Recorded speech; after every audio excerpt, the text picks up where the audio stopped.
मैंने आरोप लगाया था कि मुझसे जो है ड्यूटी लगाने के लिए घूस दिया जाता है, इसी पे मुझे वायरल किया गया है ज़्यादा। नौकरी से कान पकड़ करके बाहर निकालो, क्योंकि इसने भीतर की बात बताया है। ना बुद्धिजीवी लोग हैं, चूंकि यूपीएससी क्वालिफाई करके आए हैं तो इतनी हल्की बुद्धि के नहीं है, वो डायरेक्ट पैसा नहीं लेते, वो चेन से लेते। हाँ, सिद्ध भी नहीं हो पाए। सर कुछ लोग तो ऐसे भी हैं पुलिस विभाग में जो 10,000 रुपया देते हैं और एक एक महीने के लिए जो है वो घर चले जाते हैं और एक महीना अपना जो कुछ भी उनको करना हो 10,000 दिए और चले गए। पुरुष के लिए तो मान लीजिए कहीं भी भोजन ये कर लिया, लेकिन जो हमारी बहन बेटियां लगती हैं वहाँ ड्यूटी पे, अगर उनको वॉशरूम आ गया तो वो फिर कहाँ जाएं? और अगर पीरियड आ गया तो वो तो सर फिर तो सब केवल उसमें जो है आनंद लेने वाले लोग। इलेक्शन टाइम में जो हमको भोजन भी मिलता है तो सर वो रात में ही बन जाता है, जब हमको मिलता है तो इतने गैर जिम्मेदार लोग हैं सर कि ज़्यादा मैक्सिमम टाइम ऐसा होता है कि वो खाना खराब ही रहता है। एक पुलिसकर्मी को एक महीने में उत्तर प्रदेश सरकार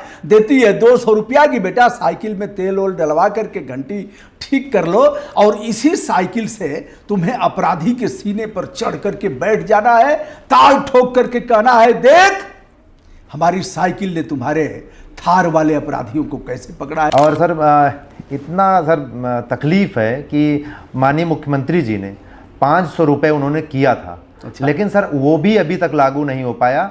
शर्मनाक विषय है कि जिस जवान के ऊपर अपराध रोकने का गुरुतर दायित्व है, वह जवान आज भी 200 रुपये साइकिल का मिलता है। तो 10% 45,000 का दिलाने का तो उन्होंने 4500 रुपये हमसे लिया। मैंने अपने हाथ से उनको घूस दिया।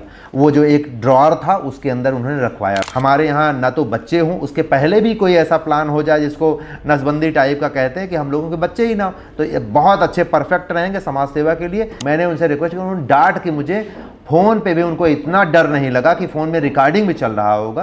क्या औकात है सर सिपाहियों की। क्या बोला कप्तान ने? बहुत बुरी तरीके से, रख यहाँ पे इतनी औकात तुम्हारी कि तुम्हारे सब मर गए हैं, तुम उनके पास, मैं तुमको अभी सस्पेंड करता हूँ, ये वो दुनिया भर का। यूपी का सिपाही साइकिल दौड़ाकर पकड़ेगा थार के अपराधी को। फॉर्च्यूनर से अगर अपराधी फायरिंग करते हुए जा रहे हैं तो सरकार 200 रुपया साइकिल अलाउंस दे रही है एक महीने में, बेटा दौड़ा करके पकड़ो, उसके मुंह में घुस जाओ। अगर महिला आरक्षी को पीरियड आता है तो छुट्टी किससे लेगी, क्या बताएगी? साहब कहेगा, कैसे मान लें कि तुमको पीरियड आया है? न स्तरीय शौचालय, न स्तनपान की व्यवस्था, न ही पेयजल की व्यवस्था, शौचालय भी ढंग के नहीं है, अगर हैं भी तो वहाँ लाइन लगाना पड़ेगा। ऐसे तमाम बिंदुओं को लेकर के कैसे मांगा जाता है आरक्षी, प्रधान आरक्षी से घूस, क्या क्या परेशानियां होती हैं, इसको लेकर के एक सिपाही लड़ गया। बताया साहब इन्हीं मामलों में हमारा दीवान घूस लेता है, हमारा आरआई घूस लेता है और यह रिश्वत ऊपर तक जाता है। फिर बवाल मच गया। आरक्षी के घर में छापा मारा जाता है, यानी सिपाही के घर में, कि बेटा हिम्मत कैसे हुई, 1 बजे 1:30 बजे रात को छापा मारा जाता है। आरक्षी ने तय किया अपने भाइयों के लिए, इस वर्दी की संहिता का पालन करने के लिए, हमारे मानवाधिकार का जो प्रतिपल हनन हो रहा है उसके लिए हम चुप नहीं बैठेंगे। यदि पोस्टमार्टम कराना है, थाने से 30 किलोमीटर दूर, 20 किलोमीटर दूर अगर बीट आरक्षी का क्षेत्र है, लाश कैसे ले जाएगा, कैसे उसका दाह संस्कार, अगर लावारिस लाश है दाह संस्कार कैसे कराएगा?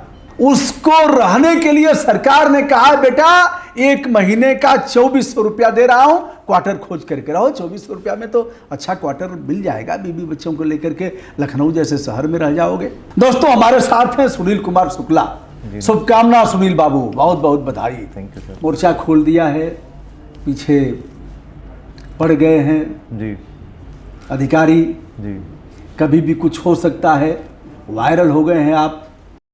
यह कहेंगे कि विभाग की पोल खोला इसने, यह अनुशासनहीनता है और इसको रिमूव फ्रॉम सर्विस करो, नौकरी से कान पकड़ करके बाहर निकालो, क्योंकि इसने भीतर की बात बताया है। यह झूठ बोल रहा है और कहेंगे यह कहीं से रिमोट किसी और के पास है और ऐसा कराया जा रहा है, ऐसी शक्तियां हैं जी।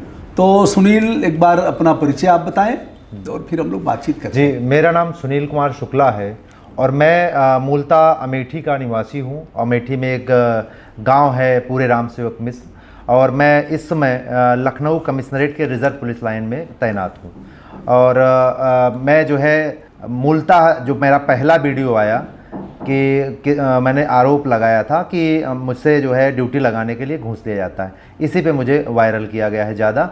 और मैं चूंकि पुलिस विभाग नहीं, कैसी ड्यूटी, कितने प्रकार की ड्यूटी होती है बिल्कुल। Police line, reserve police line में कितने प्रकार, जो आरक्षी, प्रधान आरक्षी, उप निरीक्षक रहते हैं, वह कितने प्रकार की ड्यूटी देते हैं? सर मूलतः जो है एक गणना है डी रिजर्व पुलिस लाइन में, वहाँ से ड्यूटी दो प्रकार की लगती है। एक ड्यूटी लगती है स्कॉट की और दूसरी लगती है जो है गार्डों में। तो गार्डों में ड्यूटी लगवाने के लिए प्रति महीना जो है प्रति व्यक्ति की दर से 2000 रुपया देना पड़ता है यदि गार्डों में आपको ड्यूटी लगवाना है। तो पहले जब आप गार्डों में जाने के लिए आप 2000 रुपये गणना प्रभारी को देंगे और आप गार्ड में पहुंच गए, तो वहाँ गार्ड में सुविधा के लिए गणना प्रभारी ने एक गार्ड कमांडर को नियुक्त किया है। वो एज अ जमींदार की तरह काम करता है। वहाँ पे वो पैसे का, जितने गार्ड के सिपाही दीवान हैं उनका पैसा इकट्ठा करता है, और स्वयं भी बेचारा ऐसा जमींदार है कि स्वयं भी नहीं बचता है और वो खुद भी पैसा देता है, सारा पैसा इकट्ठा। अच्छा, वो होता है प्रधान आरक्षी जी, यानी सफेद रंग की जो 3 पट्टी लगाता है जी, वह प्रधान आरक्षी, जी, मतलब दीवान जी कहा जी, बिल्कुल बिल्कुल सर, दीवान जी रहते हैं और वो जो है पैसा इकट्ठा करते हैं। तो इसलिए ऐसी व्यवस्था की जाती है कि जो 1 से 6 तारीख के बीच में, इसको कहते हैं रिचार्ज कराना। तो रिचार्ज अगर कराने का जो टाइम है वो 1 से 6 के बीच में, 1 से 6 तारीख के बीच में वो पैसा, वो जो जमींदार है गार्ड कमांडर, वो पैसा ला के यहाँ पे गणना प्रभारी को देता है। गणना प्रभारी अपना पैसा काटकर आरआई महोदय को देता है। अच्छा, गणना प्रभारी क्या होता है? 2 स्टार लगाता है या फिर दीवान होता है? नहीं सर, वो भी दीवान ही होता है। अच्छा, वो भी दीवान होता है। कभी कभी तो सिपाही भी रहते हैं। अच्छा जी, वो जिसको मतलब जैसे कारखास थाने पर बिल्कुल बिल्कुल सर, कारखास मतलब वसूली करके ले आता है और आपको देगा, वो सर मैनुअली सर लगाया जाता है, इसलिए ये सारी चीजें होती हैं। और सर मैं आपको खास बात बताऊं। अच्छा, उसके बाद बात पूरी हो जाए सुनील बाबू, तो उसके बाद जाता है आरआई के पास, रिजर्व इंस्पेक्टर के बाद, रिजर्व इंस्पेक्टर, प्रतिसार निरीक्षक उसको बोला जाता है, जो पुलिस लाइन में होते हैं, पीतल की धातु के 3 स्टार लगाते हैं। यदि वह थाने पर होंगे तो इंस्पेक्टर बोले जाएंगे, कोतवाली में होंगे तो भी कोतवाल बोले जाएंगे, और अगर पुलिस लाइन में है तो प्रतिसार निरीक्षक यह बोले जाएंगे। जी बिल्कुल। तो उनके पास पैसा जाता है, उनके पास पहुंचता है, उनके पास वो अपना हिस्सा काट के और आगे के लिए वो भेज देते हैं। सर अब आगे की बात मैं जो है इसलिए नहीं कह सकता क्योंकि होता ये है कि अगर जो ऊपर के अधिकारी हैं वो कागज भी लेते हैं तो एक क्रम है, सिपाही, दीवान, दरोगा के माध्यम से। वो इतना बुद्धिजीवी लोग हैं, चूंकि यूपीएससी क्वालिफाई करके आए हैं तो इतनी हल्की बुद्धि के नहीं है, वो डायरेक्ट पैसा नहीं लेते, वो चेन से लेते। हाँ, सिद्ध भी नहीं हो पाएगा, नहीं सिद्ध। बहरहाल प्रतिसार निरीक्षक कहेगा कि हमें ऊपर भी देना है, ऊपर भी देना है। बिल्कुल बिल्कुल, ये तो बिल्कुल, और यह कह देते हैं या बहुत बार बिल्कुल बिल्कुल, ये नॉर्मल। तो अच्छा। और सर एक चीज मैं और रोकूंगा चूंकि मैं भूल जाऊंगा आगे बताना। सर कुछ लोग तो ऐसे भी हैं पुलिस विभाग में जो 10,000 रुपया देते हैं और एक महीने के लिए जो है वो घर चले जाते हैं और 1 महीना अपना जो कुछ भी उनको करना हो 10,000 दिए और चले गए। अच्छा, इसका अगर जो है विवेचना करना है तो CDR निकाल लीजिए, कौन कहाँ पे है, वो सारी चीज़ें पता चल जाएंगी। और वो जब वहाँ चले जाते हैं तो उनके स्थान, चूँकि अगर 10-12 लोग चले गए तो उनके स्थान की ड्यूटी भी तो कोई करेगा। तो ये बेचारे जो सिपाही शोषित वंचित हैं, यही उनकी भी ड्यूटी करते हैं। उनकी वो चूँकि उनके पास पैसा है, वो और भी कोई काम करते हैं तो उनका भी ड्यूटी हम ही लोग करते हैं। ये अच्छा, एक चीज़ ये है कि एक ड्यूटी तो गार्ड वाली जी, और दूसरी स्कोर्ट वाली जी, जिसमें माननीय लोग आते हैं तो उनके आगे पीछे हुटर बजाते हुए वो गाड़ी रहेगी। बिल्कुल बिल्कुल। तो उसमें चीता मोबाइल भी लगती होगी? नहीं सर, उसमें जिप्सी से हम लोगों को जो है स्कोर्ट करते हैं। और सर उसमें जो माननीय लोग हैं वो हम उस पर आते हैं, थोड़ा सा रोकूंगा। तो दोनों में से कठिन ड्यूटी कौन है सर? इसीलिए तो स्क्वाड की ड्यूटी थोड़ी कठिन होती है क्योंकि उसमें दौड़ना भी रहता है, जाके वहाँ रुकना भी रहता है। कोई 3-3, 4-4 घंटे पहले हम पहुँच जाते हैं और मान लीजिए थोड़ा लेट आते हैं तो वो हमको इंतजार करना पड़ता है। सर सुबह सुबह कभी निकलना पड़ता है 4 बजे, तो हम भूखे प्यासे भी चले जाते हैं। यह कठिन ड्यूटी दोस्तों मैं बताना चाहूँगा आपको, मैंने देखा है जब वाराणसी में प्रधानमंत्री जी आते थे तो मुरादाबाद, सहारनपुर, बरेली से ड्यूटी करने के लिए आते थे। कहीं पुलिस लाइन में जगह नहीं है, कहीं होटल सब भरे हुए हैं। और प्रधानमंत्री जी 2 बजे आएंगे मंच पर, 8 बजे 6 बजे उस पॉइंट पर वो आरक्षी तैनात हो जाता है, दरोगा तैनात हो जाता है। न भोजन की व्यवस्था, न पानी की व्यवस्था, न बैठने की व्यवस्था। और सर इसमें जो है पुरुष के लिए तो मान लीजिए कहीं भी भोजन ये कर लिया, लेकिन जो हमारी बहन बेटियां लगती हैं वहाँ ड्यूटी पे, अगर उनको वॉशरूम आ गया तो वो फिर कहाँ जाएं। इतनी पीड़ा है सर कि उनसे अगर आप मिलेंगे, वो अपनी बात, तो चूंकि अनुशासन का खोंच ऐसा बंधा है कि वो बोल नहीं पाएंगी। और ज़्यादातर महिलाएं कहीं किडनी की समस्या हो रही है, पानी पीती नहीं है, तो ये सारी सर बहुत बड़ी समस्या है। और अगर पीरियड आ गया तो वो तो सर फिर तो सब केवल उसमें जो है आनंद लेने वाले लोग। चलिए दोस्तों, इस लड़ाई को मैंने बहुत पहले से लड़ा था। एसी शर्मा, विक्रम सिंह, बुआ सिंह, ये लोग डीजीपी लोगों का नाम बता रहा हूँ, इन लोगों को राज्य सूचना आयोग तक पहुँचाया था। पुलिस वेलफेयर की लड़ाई लड़ा हूँ, इसलिए मुझे निचले स्तर की जानकारी है, थ्योरी और प्रैक्टिकल दोनों है।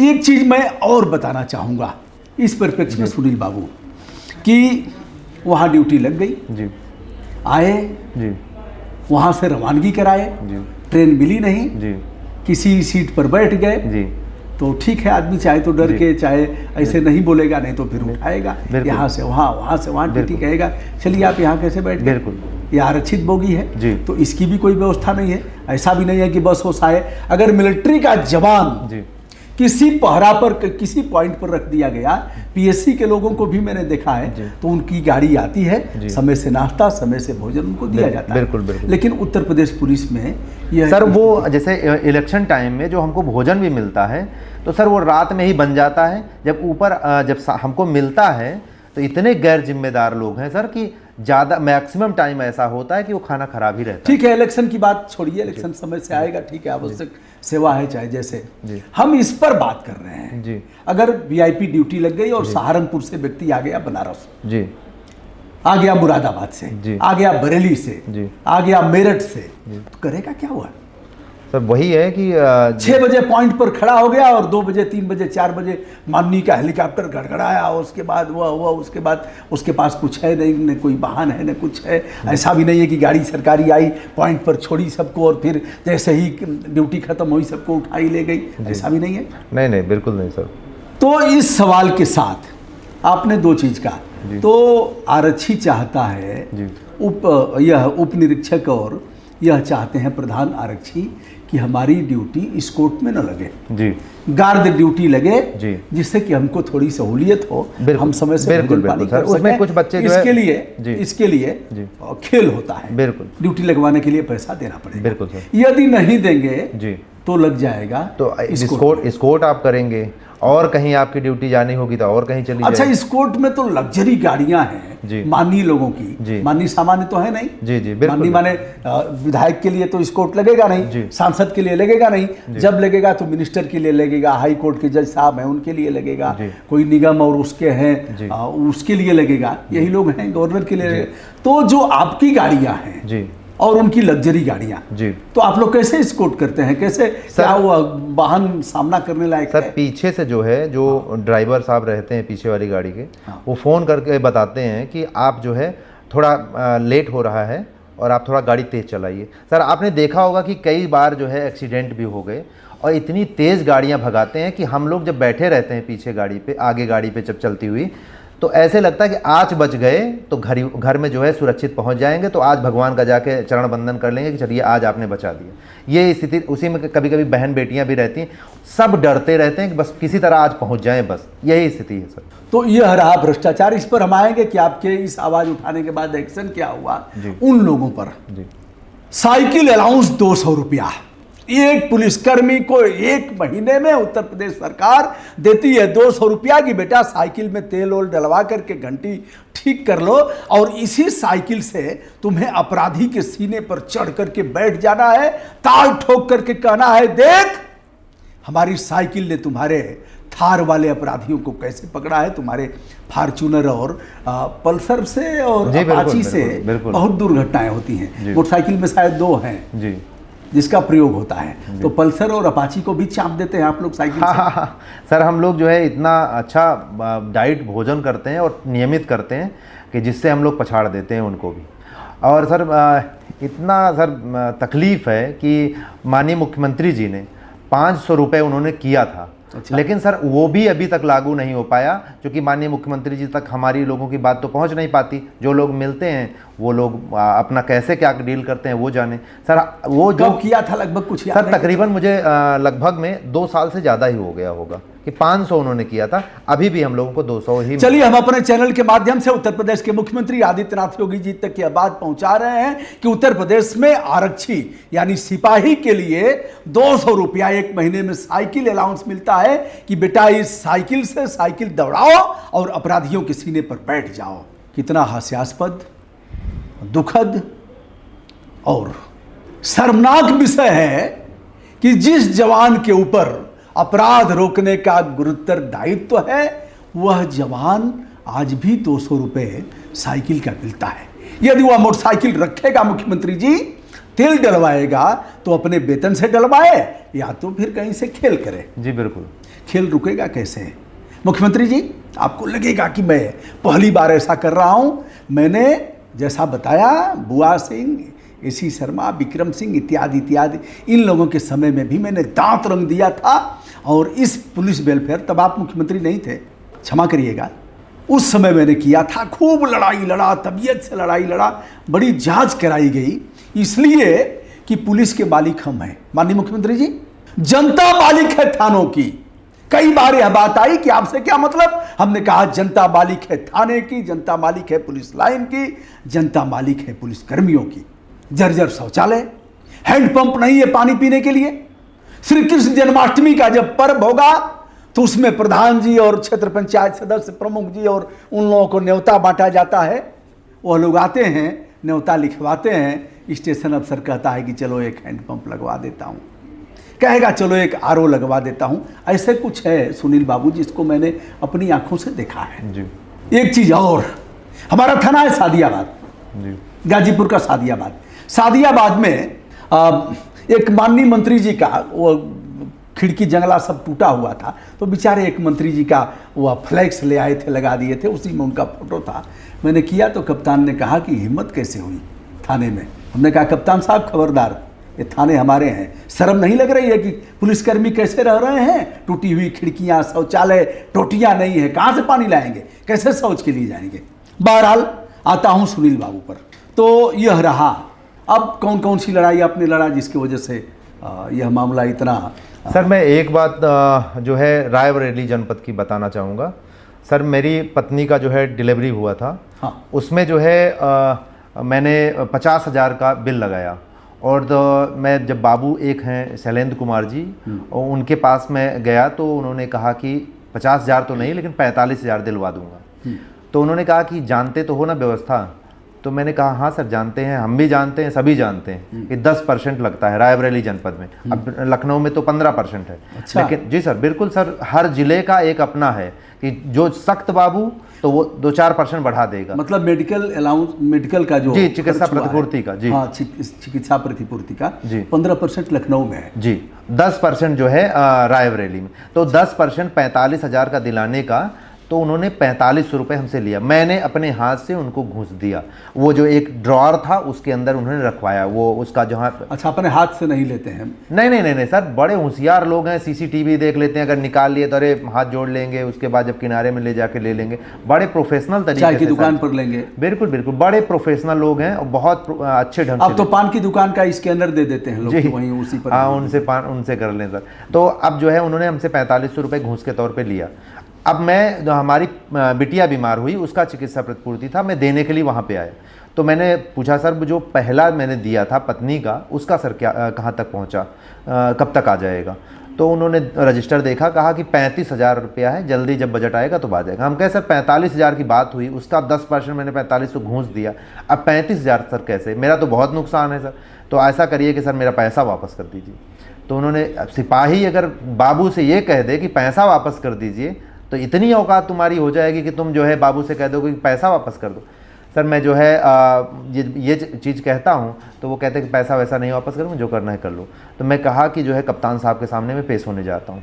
तो कहे कि ठीक है, जिसके पास जाना है चले जाओ। क्योंकि उनका सब अपना जैसे ऐसा अमला है कि वो हमारे लिए वो भी नहीं, वो सब उन्हीं के लिए हैं, क्योंकि वही दोनों लोग मिलते हैं जुलते हैं, उनकी व्यवस्थाएं वो देखते हैं, उनकी व्यवस्थाएं वो देखते हैं, तो वो अपना खेल चलता रहता। अब मैं जो है कप्तान साहब के सामने पेश होने के लिए गया तो वहाँ पेश नहीं होने दिया गया मुझे। एडिशनल एसपी साहब के सामने मैं पेश हुआ तो उनको मैंने अपनी पूरी बात बताई, तो उन्होंने सीओ साहब के पास जांच के लिए भेज दिया। अब सर 2-3 महीने से क्या हुआ, जांच हुई, क्या हुआ, मुझे मिला कि मतलब कि मेरे साथ न्याय हुआ कि अन्याय हुआ, मुझे उसकी बात जानकारी नहीं है सर। ये मेरा दूसरा था। ये प्रतिपूर्ति मिली नहीं? प्रतिपूर्ति तो सर जैसे ये जब बवाल हुआ कि मैंने वीडियो डाल दिया और माननीय मुख्यमंत्री जी तक अपनी बात पहुंचाने की प्रयास किया, जब ये डाला तो तुरंत ही आ गया चिकित्सा प्रतिपूर्ति सर। अच्छा, ये आ गया। बिल्कुल सर। आपका यह भी कहना है कि जनपद स्तर पर, सर्किल स्तर पर जी वृद्धाश्रम होना चाहिए? बिल्कुल सर, मैं इस पे, और बच्चों के लिए भी एक होना चाहिए जहां बच्चे पाले जाएं? जी, अनाथ आश्रम ऐसे इसलिए सर होना चाहिए। मैं इसको बहुत गहनता से देखा और सोचा, क्योंकि मैं अकेला अपने माँ बाप का पुत्र हूँ। पिताजी तो मेरे रहे नहीं, माता जी हैं सर। जो व्यवस्थाएं हैं हमारे पास, उस व्यवस्था में मेरी माता जी फिट नहीं होती, तो मैं अपनी माता जी को नहीं रख सकता। अगर मैं पुलिस विभाग के लिए मैं वफादार होकर नौकरी करूं तो मेरी माता जी उस विभाग में सेट नहीं होती हैं, क्योंकि मैं उनकी सेवा ही नहीं कर पाऊंगा तो रखने का क्या फ़ायदा, तो मैं रख नहीं पाऊंगा। तो इसलिए इस परिप्रेक्ष्य में मैं कह रहा था कि या तो लाइन स्तर पे एक जो है वृद्धाश्रम हो जहाँ पे मैं अपनी माता जी को रख दूँ। ऐसी मेरी समस्या नहीं है, ऐसे तमाम पुलिस वालों की समस्या है कि वो जो है अपनी माता जी की सेवा नहीं कर पाते हैं, क्योंकि छुट्टी नहीं है, 60 दिन की छुट्टी है। क्या 60 दिन में आप अपनी माता जी की सेवा करेंगे, बाकी जो है उसके बाद फिर वो ठीक हो जाएंगे, फिर चलने फिरने लगेंगे? भाई एज के साथ वो फिर नहीं चल फिर पाएंगे, उनकी रोज़ की सेवा की जरूरत पड़ेगी। तो इसलिए मैं कह रहा था कि वृद्धाश्रम की व्यवस्था हो। और अनाथ आश्रम इसलिए कहा कि जैसे मान लीजिए मेरे साथ है, मेरी पत्नी भी पुलिस विभाग में जॉब करती हैं, अब मैं दोनों लोग जॉब करता हूं, तो अब मैं मेरी जैसे 2 बच्चियां हैं मेरी, अब हमारी पत्नी भी 7 समुंदर दूर है, हमारे घर पे पोस्टिंग नहीं हो सकती कि मेरी माताजी के साथ रहें, हमारी माताजी की भी सेवा हो जाए, हमारे बच्चों का देख रेख भी हो जाए। अब वो भी दूर हैं, तो हमारे बच्चों को कौन देखे जब वो ड्यूटी पे जाएं? और ये जानबूझ के लोग जिनके बच्चे हो जाते हैं उनकी ड्यूटी और दूर लगा दो कि ये शोषण के लिए बिल्कुल तैयार हो जाएं कि हम इनका जो जिस तरह का शोषण हम चाहते हैं वो सारा शोषण उनका महिलाओं का हो सके। ऐसा इन्वायरमेंट तैयार किया जाता है कि इनको बच्चों के नाम पे और दूर भेजो, इधर करो, प्रताड़ित करो, तो ये जो आप चाहो उसके लिए तैयार हो। तो सर मैं इसलिए चाह रहा था कि बच्चों के लिए भी अनाथ आश्रम का व्यवस्था हो जाए, या तो फिर ऐसी व्यवस्था हो जाए कि सर हमारे यहाँ ना तो बच्चे हों, उसके पहले भी कोई ऐसा प्लान हो जाए जिसको नसबंदी टाइप का कहते हैं कि हम लोगों के बच्चे ही ना हो, तो ये बहुत अच्छे परफेक्ट रहेंगे समाज सेवा के लिए। तो यही इसीलिए मैंने सर आपको वो बताया था कि अनाथ आश्रम और वृद्धाश्रम की बहुत जरूरत है। सुनील बाबू, एक महिलाओं का मासिक धर्म है, पीरियड जब आता है, जी सर, अन्य विभागों में तो यह है कि ठीक है अवकाश मिल जाएगा, कुर्सी पर बैठ करके काम करना है, भाग दौड़ नहीं है, लेकिन इस विभाग में हमराही के रूप में, यानी स्टेशन अफसर जब बाहर निकलेगा, नायब दरोगा बाहर निकलेगा गाड़ी से, तो उसमें पीछे उनको भी बैठना है, अगर कहीं दबिश देना है, कहीं भी लेकर के जाते हैं लोग कि कब कहाँ जरूरत हो जाए महिला आरक्षी की। बिल्कुल। तो ऐसे में उनकी व्यथा कौन सुनेगा? क्या है इसका, क्या कोई मासिक धर्म के समय अवकाश मिलने का कोई प्रावधान है पुलिस विभाग में कि महिला आरक्षियों के लिए मासिक धर्म का अवकाश दिया? सर कोई ऐसी व्यवस्था नहीं है, और मैं इसकी और थोड़ा सा एक स्टेप सर, चूँकि मैं उसमें झेल रहा हूँ, मेरे घर में भी हैं तो मैं देख रहा हूँ, तो मैं उसको थोड़ा सा आपको आकृष्ट करना चाहूँगा ध्यान आपके। सर मैं जैसे अगर मान लीजिए थाने स्तर पे गए तो हम मुंशी दीवान जो हैं, अगर उनको अपनी समस्या बताना है, वो जेंट्स है, तो हम वो जो महिलाएं रहती हैं वो बेचारी कैसे बताएं एक पुरुष से कि मुझे ये समस्या है, और बताने वो भी ऐसे पूछते हैं कि हाथ बताओ, तो आप मतलब जब तक आप वो शब्द नहीं ले लेंगे तब तक वो आपसे वो मानेंगे नहीं कि क्या है। और उसी तरह से जब आप एसओ साहब से मिलने जाएंगे तो उनको भी आपको बताना पड़ेगा। परेड है तो परेड में शीर्ष अधिकारी हमारे आएंगे, आका महोदय, तो उनको भी बताना है, उनको उसके लिए भी कहेंगे कि क्या झूठ बोल रही हो, सत्य बोल रही हो। इस तरह की इतनी अनैतिक चीज़ें हैं सर, ये सब ट्रिगर पॉइंट है मेरे। मैं इसलिए इस सारी चीज़ों में उतर गया।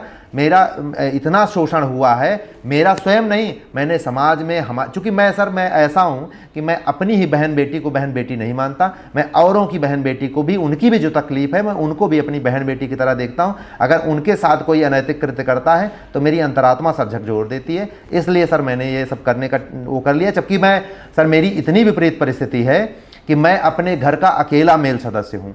मेरी माता जी हैं, मेरे पिताजी ख़त्म हो गए, मेरी बहन है, उसकी शादी नहीं हुई है, मेरी पत्नी है और मेरी 2 बच्चियाँ हैं, लेकिन ये इतनी पीड़ा देखने के बाद मुझसे रहा नहीं गया। मैं इसलिए कर रहा हूँ और निरंतर रूप से मैं करता रहूँगा, जब तक मेरी सांस है तब तक लड़ता रहूँगा। किसी ने पूछा दरोगा जी से कि आपका बच्चा कितना बड़ा है, तो उन्होंने कहा इतना बड़ा।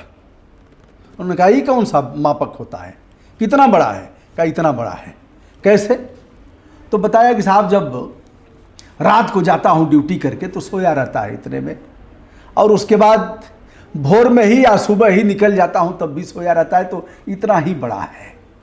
यह भी एक बात है जिस पर विचार करना चाहिए। इनका भी मौलिक अधिकार है, इनका भी राइट टू लिव, जीने का अधिकार है, फंडामेंटल राइट है, जिसका हनन इस मामले में हो रहा है। 12-12 घंटे ड्यूटी, कभी कभी 14 घंटे, 18 घंटे, 20 घंटे, जी सर, 24 घंटे, क्योंकि आवश्यक सेवा का विभाग है। मैंने जो लड़ाई लड़ा है तो उसमें एक शब्द डीजीपी की तरफ से आता था कि आवश्यक सेवा का विभाग है, इसलिए किसी भी समय, ठीक है आप तक। सर मैं और जो विभाग के लोग हैं वो अपने घर में रहते हैं, एक संतुलित भोजन करते हैं, और हम लोग जो है क्या भैंसे जैसी ताकत आती है क्या कि जो है इतना हम लोग 24 घंटे पहले पूरे दिन ड्यूटी करें, उसके बाद रात्रि गणना में आएँ, फिर पिकेट पे जाएं। ये सब सर इतनी अनियमितता है, हम लोगों को कोई सुनने वाला नहीं, मुंह में खोंच बंधा है, हम लोग बोल नहीं कर सकते किसी से। कोई आदमी कुछ खाया है, कोई कुछ नहीं खाया है। जब ये अच्छी अच्छी महफिलें चल रही होती हैं, पार्टियां चल रही होती हैं, तो निश्चित तौर पे उस टाइम जो खड़ा हुआ सिपाही दीवान दरोगा है वो निश्चित तौर पे भूखा ही रहता है उस दिन सर। ये स्थिति है। और अगर मुंह जूठा कर लिया, जी कई जगह देखा गया है कि अधिकारी डांटते हैं। जी बिल्कुल, डांट के भगाते हैं सर, डांट के भगाते हैं जी। यह एक ऐसा पक्ष है जिस पर ध्यान देना, पशुवत व्यवहार है सर, पशुवत व्यवहार है। तो 60 दिन का ईएल और सीएल आपका अधिकार है दोनों पर जी। क्या मिल जाता है लोगों सर? मैंने आरटीआई किया था इसी के लिए कि कितने परसेंटाइल लोग ऐसे हैं। ईएल और सीएल क्या होता है, थोड़ा दर्शकों ईएल जो होता है उपार्जित अवकाश और अर्न लीव उसको कहते हैं, हाँ। और सीएल जो है कैजुअल लीव होता है, आकस्मिक जी। अवकाश। तो ये सर 60 हैं, और इनको 60 को लेने के लिए 60 कर्म करने पड़ते हैं, तब आपको 60 छुट्टियां मिलती हैं। 2-3 कर्म बताइए सर। एक तो सबसे पहले आपको जो है मैं सर बताता हूँ, अगर जैसे आपको छुट्टी लेना है, सीएल लेना है, तो आप पहले दे के आएंगे मुंशी को। तो मुंशी जैसे लेके गया उनके पास में या सच्चो महोदय के पास में, तो वो डांट के भगा देते हैं कि यार हटाओ इसको। आप फ़ोन करने लगेंगे मुंशी को कि भैया हमारा हुआ, यार रखो यार, तुम दिमाग मत ख़राब करो। वो फ़ोन नहीं उठाएगा। आप फिर 20-22 किलोमीटर ड्यूटी पे हैं, फिर दौड़ के आएंगे, पूछेंगे कि क्या हुआ, फिर नहीं साहब चले गए हैं बाहर। साहब छुट्टी को देख के तो ऐसे लगता है कि जैसे वो इतना बड़ा अभिशाप हो गया हो छुट्टी। तो सर ये छुट्टी तो इतनी पीड़ा, और महिलाओं के साथ तो सर छुट्टी के लिए तो क्या क्या नहीं होता है। मैं केवल कहना नहीं चाहता हूँ मुँह से अपने, इतनी वो सभी लोग समझदार हैं और सभी लोग इस चीज़ को समझ रहे हैं, क्योंकि मैं अपनी बहन बेटियों के लिए ये शब्द नहीं कह सकता। जबकि हमारा अधिकार है, हमारा ही अवकाश है। बिल्कुल सर, एक छुट्टी एक्स्ट्रा थोड़े मिल सकती है सर, जो हमें प्रावधान है। और मैं भी इस देश का स्वतंत्र नागरिक हूँ, मैं कोई किसी के यहाँ का गुलाम नहीं हूँ। मैंने भी उतनी ही लड़ाई लड़ी, हमारे मंगल पांडे जी ने उतनी लड़ाई लड़ी, सबसे पहले लड़ाई की शुरुआत की, और हम लोगों ने ऐसी स्थिति में आए और कुछ बदला नहीं सर। 1861 का तब भी कानून वैसे ही था, आज भी जो है सर इतना दिन 75 साल जो है आज़ादी के हो गए, 77 साल, उसके बाद भी हमारा 1861 का ही कानून चल रहा है। तो क्या परिवर्तन हुआ सर? अगर इतना प्रासंगिक वो था तो फिर गोरे अंग्रेज क्यों बुरे थे? वो तो और बुद्धिजीवी थे, तो इसमें क्या। सुनील शुक्ला के पिताजी होमगार्ड के जवान थे जी सर, कैंसर से जूझ रहे थे। सुनील को लगा कि यदि हम अपने पिता की सेवा नहीं कर पाए तो हमारी आत्मा हमें धिक्कारेगी, और सेवा करेगा कौन यदि बेटा नहीं करेगा। चाहते हैं आप अवकाश के लिए जी। क्या होता है सर? मुझे वहाँ से इंस्पेक्टर जो है डांट के भगाता है कि जो है तुम लोग केवल छुट्टी के लिए आते रहते हो दिन भर।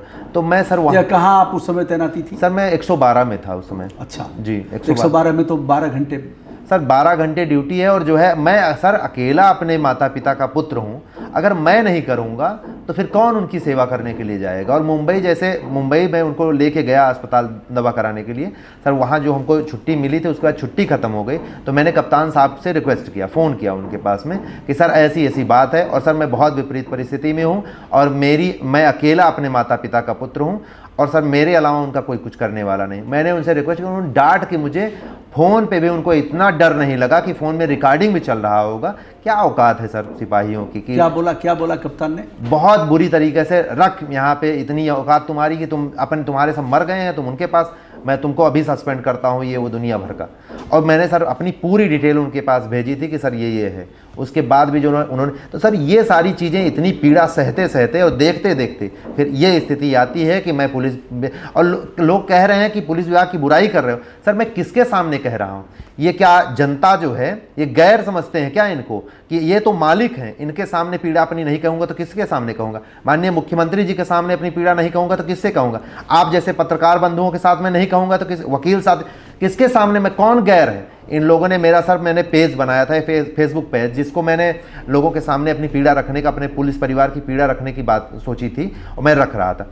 इन्होंने मुझे भारत में बैन कर दिया। मैं कोई सर जाकर नाइक हूँ कि मैं आतंकवादी संगठन बना रहा था और लोगों के सामने जो है ISIS जैसे संगठन को पनपा रहा था कि यहाँ पे आतंकवादी गतिविधि कराने के लिए जो हम दंश झेल रहे हैं, हमारी वजह से जनता झेल रही है, मैं वो बताना चाहता था। लेकिन ये लोग मेरी आवाज़ को दबाना चाहते हैं। मैं लेकिन इनको बताना चाहता हूँ सर, मैं जीवित रहा तो मैं आवाज़ कभी नहीं दबने दूंगा, मैं रोज़ चिल्लाऊंगा, मैं अकेला रहा तो अकेला चिल्लाऊंगा और मैं निरंतर लड़ता रहूंगा सर। जिस वर्दी के प्रति लोगों के मन में नकारात्मक भाव है कि यह लुटेरे हैं, शोषक हैं, लोगों को मारते हैं, पीटते हैं और यह रिश्वतखोर हैं, उस वर्दी की एक दुखती हुई रग जिस पर आज हम बात कर रहे हैं।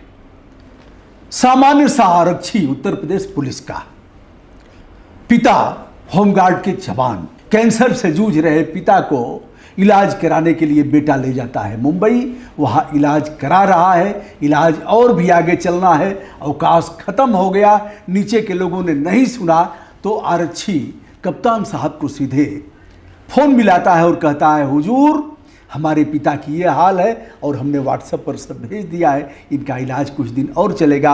हुजूर अकेले इनका बेटा हूं और कोई सेवा करने वाला नहीं है। कप्तान ने डांट करके कहा, रख फोन, हिम्मत कैसे हुई तुम्हारी, इस पर लड़ाई कौन लड़ेगा?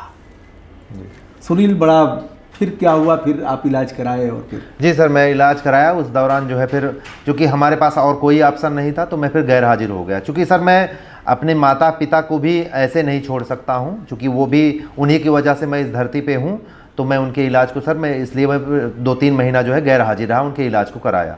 और फिर मैं सर आया तो फिर सारी चीज़ें हुई, मुझे वेतन भी मिल गया। ऐसा भी नहीं है कि सभी लोग खराब हैं इस विभाग में, बहुत अच्छे भी लोग आते हैं। तो लेकिन उस IPS का जो स्याह पक्ष था, हम कहना नहीं चाहेंगे ना, आपसे कहलवाना चाहेंगे, हम जान भी जाएंगे, उसका जो स्याह पक्ष, निर्लज्जता की पराकाष्ठा थी जी, बड़ा घृणित है यार। जी सर, मैं भारतीय पुलिस सेवा जी, जिसके यहाँ लोग फरियाद लेकर के जाते हैं, जिसके कंधों पर बड़ा दायित्व है, पूरे जिले को संभालता है, वह बाद में SSP होगा, DIG होगा, डायरेक्ट अगर होगा तो DGP तक जाएगा ना, DIG तक जाते जाते अपना दम तोड़ देगा, मतलब वहीं तक सेवा समाप्त हो जाएगी। उससे अपेक्षा तो नहीं की जा। सर मुझे ऐसा लगता था पहले, जब मैं इलाहाबाद यूनिवर्सिटी में पढ़ता था, तो मुझे लगता था कि जो पढ़े लिखे लोग होंगे तो एक सशक्त और बहुत अच्छा भारत बनेगा, पढ़े लिखे लोगों के हाथ में जाएगा। लेकिन मुझे अब लगने लगा है कि मैं उस टाइम गलत था, क्योंकि मैं देख रहा हूं कि अगर भारत को जो है सबसे ज़्यादा कहीं दंश झेलना पड़ रहा है, सबसे ज़्यादा कहीं मजबूर हो रहा है, तो इन पढ़े लिखे लोगों की वजह से। किसान तो मैंने कभी नहीं देखा कि वो बेईमानी करता हो। अगर वो अगर खेत के पास से गुजरिए तो गन्ना अगर होगा तो आप एक बार देख लिए तो गन्ना तोड़ के एक ठू आपको चुहा देगा और प्यार से आपसे बतियाएगा। लेकिन ये इतने पढ़े लिखे लोग केवल देश को लूट रहे हैं। सबके लिए मैं नहीं कह रहा हूँ, लेकिन बहुतायत की संख्या यही है कि 1 साल 2 साल नहीं बीतता है, कोठी बन जाती है करोड़ों की। कि कहाँ से आता है पैसा? ये लाख 1.25 लाख वेतन है और इतना बड़ा बड़ा कोठियाँ कैसे बन जाती हैं साल 2 साल में? तो ये सब समझने का टैक्स के नाम पर कैसे लेते हैं, कैसे सर मैं हमारे पास सर कई लोगों ने फ़ोन किया चूंकि मैं ये सब कर रहा हूँ, हाँ। तो लोगों की एक पीड़ा है, वो चाहते हैं कि मेरी भी पीड़ा ऊपर तक पहुँचे, माननीय मुख्यमंत्री जी तक पहुँचे। वो एक सशक्त साधु हैं और उनके तक बात पहुँचेगी तो ज़रूर लोगों को उम्मीद है कि चीज़ें सुधर सकती हैं। तो लोगों ने हमारे पास फ़ोन किया, मेरे पास रिकॉर्डिंग भी है, तो बताए कि जो है यहाँ कमिश्नरेट में और ऐसे हर जगहों पर जो है उनका स्लैब में नहीं है वो कि उनका इनकम टैक्स का जो है वो कटेगा। पहले क्या होता है कि इनकम टैक्स रिटर्न वो करते नहीं, तो जो है उनका एक 4-5 हज़ार रुपया लेते हैं। यहाँ पे तो 5 हज़ार लेते हैं कमिश्नरेट में। मतलब यहाँ का हाई है, सबसे ज़्यादा रेट। जी जी सर, ये मुख्यालय है तो यहाँ पे सर सब चूँकि ज़्यादा ही दबाव है तो 5 हज़ार रुपये लेते हैं। तो मतलब जिले वाले बेचारे ठीक हैं, थोड़ा कम में काम चला लेते हैं। हाँ, वहाँ पे सर थोड़ा सा 5 हज़ार लेते हैं, उसके बाद आपका इनकम टैक्स नहीं कटता है। जबकि वो इनकम टैक्स स्लैब नहीं है, वो कटेगा वैसे भी नहीं, पहले आपका कट जाएगा तो फिर बाद में रिटर्न आ जाएगा। लेकिन वो इतना बेचारे ज़्यादा सीधे साधे लोग हैं, उनसे 5-5 हज़ार रुपये ले लेते हैं कि पहली बार ही ना कटे, कम से कम उतने में चलता रहे। इतना मूर्ख बनाते हैं सर, इतना मूर्ख बना के, चूँकि जब इनकम टैक्स के स्लैब में होगा तो ये तो रोक ही नहीं सकते, काटने से बचा ही नहीं सकते अगर कोई आदमी लगाएगा नहीं कोई कागज़ तो। लेकिन ये मूर्ख बना के 5 हज़ार इधर से भी उगाई कर लेते हैं। अब मान के चलिए कि 5-7 हज़ार लोग हों जिनका टैक्स में कटने वाला है, तो उनसे 4-4, 5-5 हज़ार रुपये लूटते हैं। तो आप उसको कैलकुलेट कर सकते हैं कि कितना लंबा ये ग्राफ बन जाएगा। इस तरह से सर शोषण होता है, मूर्ख बना के। और किन बिंदुओं को उठाया था आपने सर? इसके अलावा जैसे सर TADA हमारा है, तो TADA में सर यहाँ पे लखनऊ के अंदर सर 20% है, और जैसे और अन्य जनपदों में 15%, कहीं 10%, लेकिन हर जगह 10 से ऊपर है, 10, 15, 20। जैसे लखनऊ में 20% है। अगर आप इस मामले का टीए आप लोग, जैसे हम लोग सर जैसे कहीं बाहर ड्यूटी करते हैं, जैसे मान लीजिए बनारस हम लोग गए, तो वहाँ पे सर हमें 390 रुपये पर डे के हिसाब से मिलता है। तो उसमें आप अगर वहीं पे कैलकुलेट करना चाहते हैं तो 20% उसका लगभग 90 रुपया हमें घूस देना पड़ जाएगा, और 300 रुपये जो पर डे का है उसमें दोनों जून का भोजन और बनारस जैसे शहर में रहना, ये व्यवस्था हमको 300 रुपये में देखनी पड़ती है। सर ये इतना गैर प्रासंगिक है कि इसमें कुछ हो नहीं पाता। और सर महीने के लास्ट में अगर ये व्यवस्था है तो ज़्यादातर मेरे पास तो जो होता है कि 300, 400 रुपये। मतलब जैसे VIP कोई ड्यूटी लगी, आप चले गए यहाँ से वाराणसी चले गए, यहाँ से चले गए आप बरेली चले गए कहीं, तो एक दिन का कितना मिलेगा टीए? अगर सर बड़े जिलों में टीए और डीए दोनों, जी बड़े जिले में हम गए तो DA के रूप में हमको 390 रुपये मिलता है। अच्छा। और जैसे छोटे जिले, उससे छोटा जिला है जो 2nd क्लास का जिला है, तो वहाँ पे 300 रुपया मिलता है, और जो उससे छोटा है 240 रुपया मिलता है। जैसे अंबेडकर नगर हुआ तो वहाँ पे हमको 240 रुपया मिलेगा, और उसमें 20% घूस देना पड़ेगा। 240 में दोनों जून का बरामद हो जाता है समय से? सर ये तकरीबन 1.5 से 2 साल लग जाते हैं आते आते। अच्छा जी। तब तक अगर आपका स्थानांतरण कहीं और हो गया तो वो भी सर सब हर तरफ से खेल ही है कि आपको पहले पैसा देना पड़ेगा घूस का, उसके बाद बरामद होगा। तो ये सर हम लोग तो कृपा पात्र चल रहे हैं, ये इसीलिए हम इतने मजबूर हो गए कि मुझे लगा कि अब अगर माननीय मुख्यमंत्री जी तक अपनी बात में न पहुंचा पाया तो फिर कभी होगा नहीं, और फिर इतना सामर्थ्य पता नहीं कभी आ पाए कि आने से पहले ही धरती छोड़ जाए। इसलिए मैंने कहा कि सबसे परफेक्ट जो है, मैं अब जो हो गया है अंदर से भाव आ गए हैं तो मैं पहुंचा ही देता हूं। जितना नुकसान होगा, फायदा होगा, सब झेल लिया जाएगा। पोस्टमार्टम कैसे कराते हैं आप लोग? जैसे आप मान लीजिए थाने पर पोस्टिंग है जी, हल्का आपका 20 किलोमीटर दूर है जी, बीट के आरक्षी हैं आप जी, घटना हो गई जी, कोई लाश कुएं में पड़ी है, उसको निकाला, फिर सील मोहर किया, ये सब उसको ले जाना है, क्या करेंगे? वाहन की व्यवस्था कैसे होती है? सर प्रैक्टिकली यही है, लिखा पढ़ी में तो सब चीज़ का होता ही है कि गाड़ी मिलेगी, लेकिन प्रैक्टिकली ये है कि आप किसी को जो है रिक्वेस्ट करते हैं या दबाव बनाते हैं। क्या यह लिखा पढ़ी में आता है कि फला नंबर की गाड़ी से ले गए?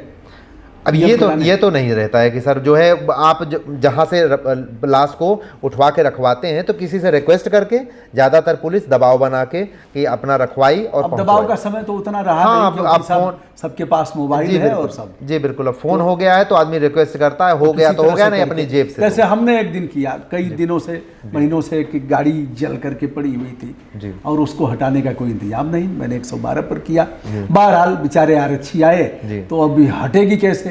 उनके पास कोई क्रेन है नहीं, कोई व्यवस्था नहीं है, बेचारे खोज करके एक ट्रैक्टर ले आए, ट्रैक्टर से उसको ठेल करके ऐसे किए। फिर हमने कहा कि आओ जवानों, चलो सड़क भी साफ करते हैं, शीशे के टुकड़े थे तो हमने झाड़ झंखाड़ उखाड़ा और उन लोगों ने भी सफाई किया। तो मैंने एक लाचार पक्ष देखा कि ऐसे मामलों में वह क्या कर सकते हैं। बिल्कुल तो सर, उनके पास ऐसा कुछ है नहीं। कुछ भी नहीं सर। अगर मैं सर बताऊं कि जो अगर ट्रांसपेरेंसी की जाए तो ऐसा नहीं है कि हमारे पास बजट नहीं आता है सर। होता ये है कि जैसे इंफ्रास्ट्रक्चर बनाने के लिए इतना पैसा हमेशा आता रहता है, लेकिन वो लगता नहीं। मैं एक एग्जांपल के तौर पे सर मैं बता दूंगा, हमारे घर में जो हमको मिला है सरकारी आवास रायबरेली में, उसमें सर मैंने कई बार एप्लीकेशन दिया कि हमारी खिड़की वगैरह सब टूटी टाटी हैं, तो उसमें खिड़की लगाने के नाम पे एक कांच का इतना छोटा सा टुकड़ा लाके उसमें लगा दिया। अब मेरी हिम्मत नहीं है कि मैं जाके एप्लीकेशन दे दूं कि ये क्या लगाए, बस उनका हो गया कि कांच का एक टुकड़ा लग गया और पूरी खिड़की लगाने का पैसा उन्होंने ले लिया। रायबरेली जनपद में सर मैं आपको बताना चाहूँगा कि वहाँ पे पूरा जो है बाहर से बाहर पेंट कर दिया गया, जबकि बाहर पेंट का पैसा तो आया नहीं होगा, पूरे मरम्मत का आया होगा, क्योंकि बाहर की ही दीवार भारत सरकार की नहीं, उत्तर प्रदेश सरकार की नहीं है, सारी दीवारें उत्तर प्रदेश सरकार की हैं, सारी सरकारी हैं।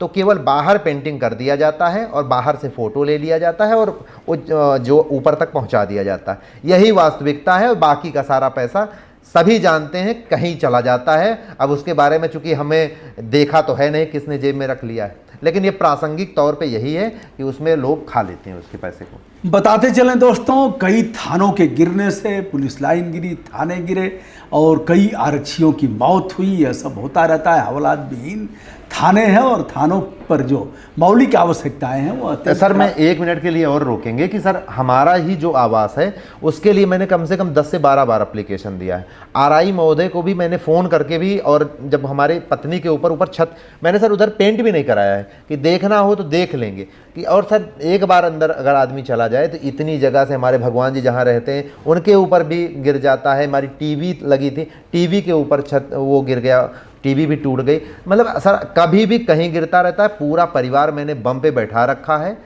किसी भी दिन गिरेगा और पूरा परिवार साफ हो जाएगा। वास्तविकता यही है और मैंने कई बार ये चीज़ बता भी चुका हूँ सर। दोस्तों मैंने खुद देखा है, 1856 के थाने हैं, 1855 के थाने हैं। जैसे हमको कुछ तो याद है, मैं ऐसा ही बताऊंगा। हमारा स्वयं का थाना सादियाबाद 1856 का है, 1857 की हमारी कोतवाली है सैदपुर की।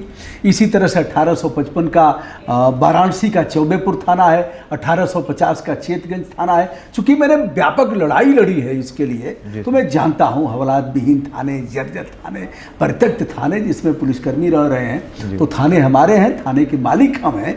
जनता को इसके लिए आगे आना चाहिए। बिल्कुल। लावारिस लाशें अगर मिल गई तो फिर तो भगवान मालिक है, फीस उस दे नहीं पाएंगे बच्चों की। बिल्कुल बिल्कुल बिल्कुल सर, क्योंकि उसको निकालना, ले जाना, दाह संस्कार कराना, बिल्कुल वो सर तो आप लोगों के जो वहाँ पे क्षेत्र के लोग रहते हैं, अगर वो कृपा कर दिए तो हो गया, नहीं तो फिर आदमी मजबूर होके अपनी जेब से करता है। वो सारी व्यवस्थाएं कुल मिला के सिपाही, दीवान, दरोगा की ही व्यवस्था रहती है। वो जैसे भी हो वही करेंगे, यही रहता है सर। सुनील बाबू प्रकाश सिंह जी एक वरिष्ठ IPS हैं जी, और जीवन का लंबा पड़ाव उन्होंने देखा। हमारी मुलाकात भी उनसे है, यद्यपि मैं वीडियो उनके साथ नहीं कर पाया। उन्होंने सुप्रीम कोर्ट तक बड़ी व्यापक लड़ाई लड़ा, high court, supreme court, police welfare के क्षेत्र में, लेकिन जमीन पर कुछ हो नहीं रहा है। जी, क्या लग रहा है कि इस लड़ाई से परिवर्तन का सूत्रपात होगा? जो हमारे आरक्षी हैं, जो महिला आरक्षी हैं, प्रधान आरक्षी हैं, उप निरीक्षक हैं, निरीक्षक हैं, शोषण तो उनका भी है। जी बिल्कुल निरीक्षक बिल्कुल तक का बिल्कुल शोषण है, ऐसा नहीं है। बिल्कुल अभी तनाव में है, दिन बिल्कुल रात पागल जैसे, और रात को तो निश्चित तौर पर ऐसा व्यवहार करेंगे लगेगा कि अरे दिन वाला ही दरोगा है कि रात को क्या हो गया इसको। बिल्कुल बिल्कुल। तो हम कभी कभी गुस्साते, कुछ ऐसा होता है, मैं कहता हूँ कि आप पानी पी लीजिए गिलास। जी, मुझे पता है कि रात भर जगना हुआ होगा, पहले ऐसे लगता था, लेकिन अब बाद में मैं जान गया हूँ कि एक बार जानना चाहिए कि इस व्यक्ति की सेहत क्या है। बिल्कुल। क्या लग रहा है, यह सुधार होगा? सर मुझे बहुत उम्मीद है कि माननीय मुख्यमंत्री जी से कि अगर उन तक बात पहुंचेगी तो मैं जो अंदर से महसूस करता हूं कि मैं उनको संत के तौर पे देखा हूं और मुझे ऐसा अंदर से फील होता है कि उन तक बात पहुंचेगी तो ज़रूर क्रांतिकारी परिवर्तन होना चाहिए। और सर मेरी बात है तो मुझे अंदर से लगता है कि मैं इस चीज़ में ज़रूर कुछ ना कुछ अच्छा होगा, क्योंकि ये बहुत बहुत कॉम्प्लिकेटेड नहीं है इसको सुधारना। केवल ट्रांसपेरेंसी की चीज़ें कर देनी है। बहुत सारा सर इंफ्रास्ट्रक्चर लगता है, एक ऐप बन जाए, ऐप के माध्यम से TADA की व्यवस्था ऑनलाइन हो जाए, आदमी जहाँ रहे वहाँ कर दे, छुट्टी की व्यवस्था ऑनलाइन हो जाए, चिकित्सा प्रतिपूर्ति की ऑनलाइन हो जाए। और सर मुझे कोई दिक्कत है तो सिंगल विंडो ऐप के माध्यम से मैं एक अपनी एप्लीकेशन डाल दूं उस पर, उसका निस्तारण होते होते मुझे उसका स्टेटस मिल जाए कि ये चीज़ हो गया। सर ये बहुत इजी है, इसमें 80% सॉल्यूशन तो एक ऐप से अच्छे ढंग से किया जाए तो हो सकता है, लेकिन इसको कॉम्प्लिकेट इसलिए किया जाता है कि ये गुलाम जो है ये गुलामी तभी करेंगे जब प्रताड़ित रहेंगे। मूल धारणा यही है, इसलिए हमारी स्थिति है। जबकि 5-10 करोड़ के खर्चे में कोई एक अच्छा ऐप डिज़ाइन करके, मैं उसकी लागत नहीं जानता हूँ कितना ऐप होगा, लेकिन एक अंदाज से बता रहा हूँ कि 5-10 करोड़ 20 करोड़ का जो हो ऐप डिज़ाइन करके एक अच्छा जो माननीय यशस्वी प्रधानमंत्री मोदी जी का जो सपना भी है डिजिटल इंडिया, मुझे लगता है कि उनका सपना है और वो लोग चाहते भी हैं, लेकिन हमारे जो उच्चाधिकारी हैं इनको ऐसा लगता है कि अगर ये चीज़ हो गई तो ये गुलाम जो है ये हमारे कब्जे में नहीं रहेंगे, इसलिए ऐसा नहीं हो रहा है, जबकि इसको बहुत अच्छे से क्रियान्वित किया जा सकता है। सर बैलगाड़ी युग में हमारी उत्तर प्रदेश पुलिस कब डिजिटल रूप में उसका कायाकल्प होगा, भ्रष्टाचार तो कंप्यूटर रोकेगा, लेकिन जब इस चीज़ पर पहल की जाएगी और सारी चीज़ें ऑनलाइन हो जाएंगी, अवकाश से लेकर के जो जो चीज़ें कहा सुनील बाबू ने, उस पर ध्यान देना पड़ेगा। एक डीजीपी स्तर के अधिकारी से हमारी बातचीत हो रही थी जी। और ऑन कैमरा हमारे वीडियो में उनका वक्तव्य भी है, योगी जी से जुड़े भी हैं, इनके समय में भी रहे हैं जी। तो हमने कहा कि क्या यह चीज़ें आप मुख्यमंत्री जी से बताएंगे जी। इस भ्रष्टाचार को जो पुलिस कर्मियों के ह्यूमन राइट का प्रतिपल हनन हो रहा है, उनका जवाब मैं बता रहा हूं। उन्होंने कहा मुख्यमंत्री जी की दृष्टि गजब की दृष्टि है, सब मुख्यमंत्री जी जानते हैं निचले स्तर से। यदि मुख्यमंत्री जी जानते हैं तो इसको भी जानना चाहिए कि हमारा जो जवान है पुलिस का, वह किस तरह से झेल रहा है, किस तरह से भ्रष्टाचार का शिकार हो रहा है। और अपने जनपद के बगल में एक चीज़ और मैं उनसे कहना चाहूँगा, गुजरात सहित तमाम राज्यों में हमने देखा है गांव की पुलिस गांव में ही रह जाए, जैसे प्राइमरी स्कूल के अध्यापक रहते हैं, वैसा स्वरूप हमने देखा है जी।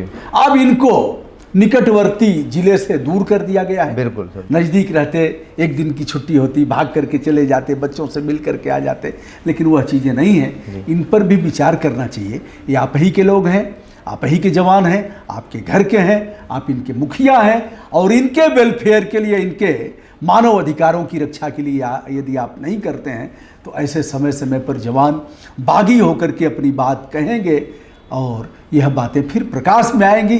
समय रहते इसका निदान कर देना चाहिए। सुनील बाबू, अंतिम बात, आपके घर पुलिस ने छापा मारा था, कब रात को पहुंच गए और क्या मामला था, क्यों गए? सर मैं क्या कोई छिनैती किया था आपने, कोई राहजनी किया था, कोई ऐसा संज्ञेय अपराध कारित किया था जिससे रात को पुलिसकर्मी आपके घर गए? सर इसका जो आपने कहा कि अपराध का, इसका मूल्यांकन तो ऐसे हो सकता है कि सर मैंने 4-5 वीडियो 6 वीडियो डाला हूँ, उसमें तकरीबन 20 लाख लोगों ने कमेंट किया है और एक भी व्यक्ति सुनील शुक्ला को ये नहीं कहा है कि आप गलत हो। तो इसका मूल्यांकन या तो आप जो भारत की जनता है महान, उसके ऊपर आप ये कह रहे हैं कि मैं गलत हूँ। सर मैंने कोई भी आज तक, अभी रिकॉर्ड हो रहा है सर, मेरे खिलाफ ना तो कभी 151 का मुकदमा है, ना ही मैंने किसी बहन बेटी के कूक दृष्टि से देखा है, ना ही मैं शराब अफीम गांजा कभी छुआ हूँ या पीता हूँ। मैंने कोई भी ऐसे कृत्य नहीं किए हैं कभी भी कि जिससे हमारे समाज और हमारे परिवार को, लोगों को जो है दुखी होना पड़े। उसके बाद भी सर देखें सर, वहाँ पे 1 बजे रात में हमारे यहाँ पुलिस पहुँची, पुलिस के लोग जो पहुँचे थे गांव में, कहाँ की? अमेठी में सर, एक गांव है हमारा रामसेवक कपूरवा गौरीगंज में। सर वहाँ पे जो हमारे घर में पुलिस पहुँचती है तो पुलिस के लोग जब, सर मेरा इतना ऑब्जेक्शन है, इतना लोगों से केवल ये पूछना है कि वहाँ पे जब हमारे घर में पहुँची तो हालांकि वो लोग का व्यवहार, एक सुनील कुमार शुक्ला जो है, मैं उनके लिए लड़ रहा हूँ, अगर वो लोग पहुँचे थे तो उन्होंने बहुत सम्मान से हमारी माता जी से मिले, नमस्ते किया, बहुत कुछ उन्होंने अच्छे से प्यार से बातें की। लेकिन मेरा ऑब्जेक्शन इतना ही है कि 1 बजे रात में जो 60 साल की महिला बीपी, शुगर और कोलेस्ट्रॉल की दवा खाती हो और गेट खोले तो बाहर 6-7 पुलिस वाले खड़े हों, तो उसके दिल पे कैसा बीतेगा। जाने का मतलब क्या था? कोई केवल सर नोटिस एक था कि मैं बयान देने के लिए, कि नोटिस का तामीला होना था, जबकि मैंने फ़ोन पे भी सर बताया था कि मैं कोई अपराधी थोड़े भागूंगा किससे, मैं कहाँ, मैं इस पवित्र धरती को जिसको अपनी माता मानता हूँ, यहाँ से भाग के तो मैं तभी जाऊँगा जब मर के जाऊँगा। तो भागने का तो कोई सवाल ही नहीं था कि मैं भागूंगा, आऊँगा नहीं, किससे भागूंगा? मैं तो अपना पक्ष रखना चाहता हूँ, हर जगह पक्ष रखना। अच्छा, माँ तो समझेगी कि बहुत बड़ा अपराध कर दिया हमारे लड़के ने, इसलिए इतनी पुलिस आई है गिरफ्तार करके। बिल्कुल सर, मेरे गांव में सर सबको लगा कि सुनील इतना बड़ा कोई कृत्य कर दिए हैं कि जो है भाई, अगर 6-6 7 एक नोटिस के तामीला के लिए 6-7 पुलिस वाले पहुंच रहे हैं, तो इसका मतलब तो मैं आतंकवादी गतिविधि में था तभी इतने पुलिस वाले पहुंचे। नहीं तो सर मैं तो पुलिस का सिपाही हूं सर, कोई कहीं भाग रहा हूं मैं तो किसी को गाली भी नहीं दूंगा। गांव में जाके हमारे पूछवा लीजिए, कभी तुम तड़ाक नहीं हुआ किसी से। तो ऐसा कृत्य नहीं करना चाहिए था। जब मेरे साथ ऐसा हो सकता है तो समाज के लोगों के साथ कैसा होगा? अर्धरात्रि में 1 बजे की बात है सर। तो दोस्तों, ये रहा, हम हैं सुनील शुक्ला के पास साथ और बातचीत कर रहे हैं। बताइएगा, क्या पुलिस वेलफेयर के लिए आप भी आगे आ रहे हैं? क्या यह मान रहे हैं कि पुलिस हमारी है, हमारे लिए है, हमारी रक्षा के लिए है? तो इनकी रक्षा के लिए, इनके मानव अधिकारों की रक्षा के लिए हमें आपको तत्पर होना पड़ेगा। Public is state in democracy, लोकतंत्र में जनता मालिक है। यदि जनता मालिक है तो इनके मामले में भी हमें हस्तक्षेप करने का अधिकार है।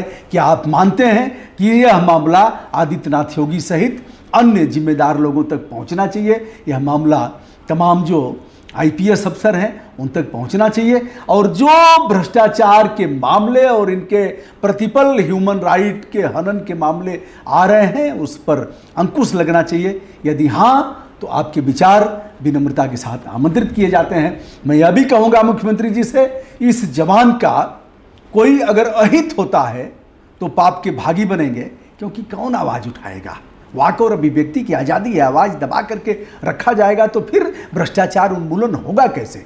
ऐसे लोगों का अभिनंदन होना चाहिए, और इन समस्याओं का अच्छा होगा कि इन समस्याओं का समाधान त्वरित और गुणवत्ता के साथ हो। बहुत बहुत बधाई सुनील बाबू। प्रणाम सर। जय हिंद।